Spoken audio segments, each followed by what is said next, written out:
Welcome back ناظرین. مرور صاحب، پاکستان کے حالات تو ہم ڈسکس رائٹ ناؤ کر رہے ہیں. پرٹیکولرلی کسی ایک جماعت کا اس میں قصور نہیں ہے، سیاستدانوں کا، حکمران طبقے کا، اس کے ساتھ عوام کا بھی کوئی نہ کوئی فرض بنتا ہے. ہم یہ دائروں کا سفر ختم کر کے جب آگے بڑھیں گے، کبھی بڑھیں گے بھی یا نہیں، کیا آپ کو امید نظر آتی ہے؟ آئندہ آنے والا دور آپ کیسا دیکھ رہے ہیں؟ دیکھیے واحد میری امید جو ہے وہ پاکستان کے نوجوانوں سے ہیں. پاکستان کے نوجوان جو ہیں، دیکھیے ایک وقت تھا کہ عمران خان جو ہیں وہ اس قوم کو اکٹھا کر سکتے تھے اور ان کو ایک نیا نظام دے سکتے تھے. صحیح معنوں میں پوری قوم اس کے پیچھے آج بھی کھڑی ہونے کو تیار ہیں، لیکن ان کو اسی خطرے کے پیش نظر جیل میں ڈال دیا گیا. اور حالات آپ کے سامنے ہیں.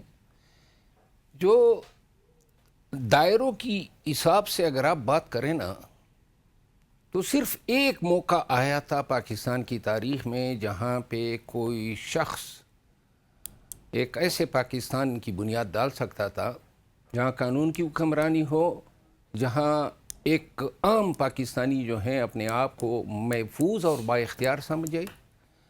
اور وہ وقت تب تھا جب عمران خان کے خلاف ووٹ آف نو کانفیڈنس آیا تھا. یہ وہ وقت تھا کہ جس وقت خان صاحب جو ہیں اس وقت اسٹیبلشمنٹ کو کہہ سکتا تھا کہ میں مذمت بھی کرتا ہوں اور اس کی روک تھام بھی کرتا ہوں. وہ اگر اس وقت پاکستان میں نکل جاتا، ڈٹ جاتا، اور پورے پاکستان اس کے پیچھے نکلنے کو تیار تھا. وہ ڈیفائننگ مومنٹس تھے. لیکن شاید خان نے قوم کی بہتری کا سوچا کہ کش تو خون ہو جائے گا، یہ ہو جائے گا، لیکن وہ ایک ڈیفائننگ مومنٹ تھا.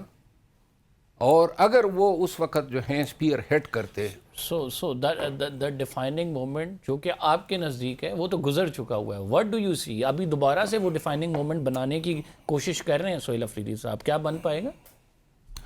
نہیں، یہ خان سے کم کسی پہ نہیں بن پائے گا. کسی پہ نہیں بن پائے گا. اور and how do you see the coming March 27 September کا؟ جی دیکھیے میں قانون کی حکمرانی پہ جو نیازی صاحب نے بات کی نا، قانون کی حکمرانی پہ میں سب کا ناقد ہوں، تمام حکومتوں کا.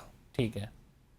پاکستان تحریک انصاف کے دور میں جب حکومت میں تھے، اب اگر میں صرف اس وجہ سے جھوٹ بولوں کہ میں خان کی پارٹی کا ہوں یا ان سے میں لائلٹی رکھتا ہوں، لیکن اس دور میں سویلین کے ٹرائل جو ہیں ہوئے. اسی دور میں جب لیجسلیشن ہوتی تھی تو ایجنسیاں گھسی ہوتی تھی. اور اسی دور میں اپوزیشن کے ساتھ جو رویے اپنائے گئے اور جس طرح قید و بند جو ہیں اپوزیشن کے، تو لہٰذا قانون کی حکمرانی یہ ہے کہ کوئی حکمران ہوتے ہوئے بھی اپنے شدید مخالف کو رتی برابر نقصان پہنچا ہی نہ سکے، چاہے وہ چاہے کہ یہ ہو. لیکن قانون کی حکمرانی وہ نہ پہنچ سکے نقصان اسے.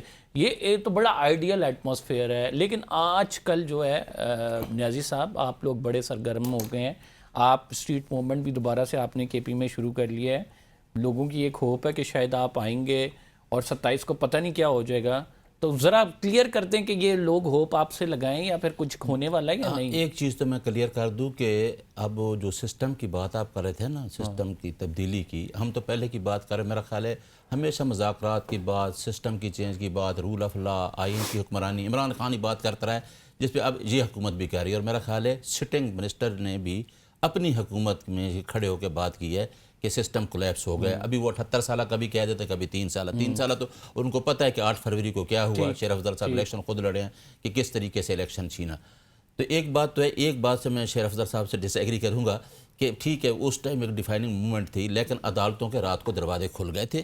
رجیم جب چینج ہوا، عدالتوں کا بہت بڑا رول ہوتا ہے پاکستان میں. ہم تب بھی تو کہتے ہیں عدالتیں نے ہمیشہ جو ہے اپنا رول ادا نہیں کیا. انقلاب تو عدالتوں کی طرف دیکھنے سے تو نہیں آتا ہے. لیکن ایک اور چیز ہے کہ خان کے ساتھ یہ مانے نہ مانے، اس ٹائم بھی خان کے ساتھ جو عوام ہے وہ 95% وہ کہہ رہے ہیں کہ خان سے کم پہ کسی پر نہیں آئے گا. آپ کا مار جو ہے نا وہ کوئی نہیں آئے گا. لیکن میں بطور ترجمان میری شیخ افضل صاحب اپنے تمام دوستوں سے جو ہمارے اندر کی چیزیں ہوتی ہیں، ہم چاہتے ہیں خان کے لیے تو ہم اکٹھے ہیں، آپس میں پولیٹیکل ڈیفرنسز ہو سکتے ہیں، لیکن خان کے لیے ہم اکٹھے ہیں. خالد چشتی صاحب، پھر ہمیں کیا کرنا پڑے گا اس ملک کے چیلنجز کو کم کرنے کے لیے؟ اور ایسا کیوں ہے کہ مطلب 79 سال اگر ہو چکے ہیں اور ہم وہ ایک ہی سفر طے کرنے کی کوشش کر رہے ہیں؟ اکانومی کا مسئلہ آج سے تو نہیں ہے، تو ہمیں کیا آپ سمجھتے ہیں سٹیپس لینے چاہیے جو کہ ابھی تک نہیں لیے جا سکے، چاہے وہ اسٹیٹ ہو، چاہے وہ حکومت کے مختلف یونٹس ہوں، ہم فیڈریٹنگ یونٹس کی بھی اب تو بات کر رہے ہیں،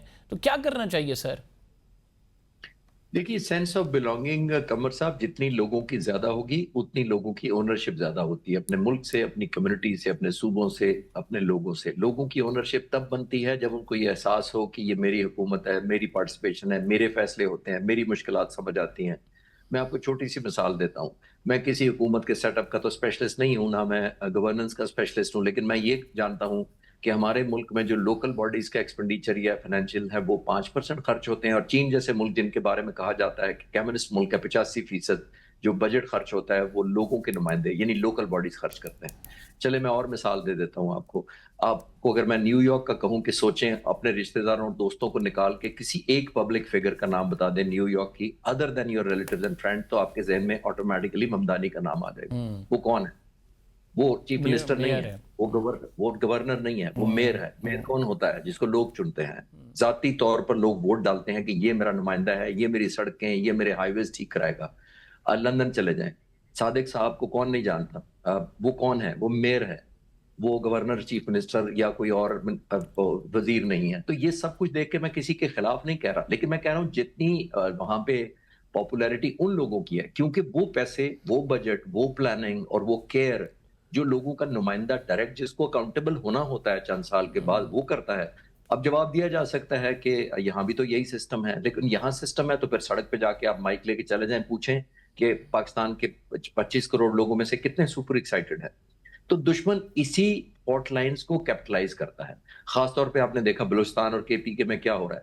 یہ تو نہیں کہ وہ حب الوطن نہیں ہے، مجھ سے زیادہ ہوں گے وہ، لیکن پھر ان کی جب help lessons, deprivation, sense of opportunities, fairness, انصاف وہ نہیں ملتا، غریب لوگ خاص طور پہ جن کو پتا ہوتا ہے کہ میرا سٹیک یہاں بھی کچھ نہیں ہے، شاید وہاں کچھ بن جائے، تو وہ لائلٹی ان کی کمپرومائز ہو جاتی ہے۔ تو ابھی یہاں اس فیلڈ میں ہمیں کرنے کو بہت باقی ہے۔ وی ول بی رائٹ بیک ناظرین، آفٹر دس شارٹ کہیں مت جائے گا، گفتگو کا سلسلہ جاری رہے گا۔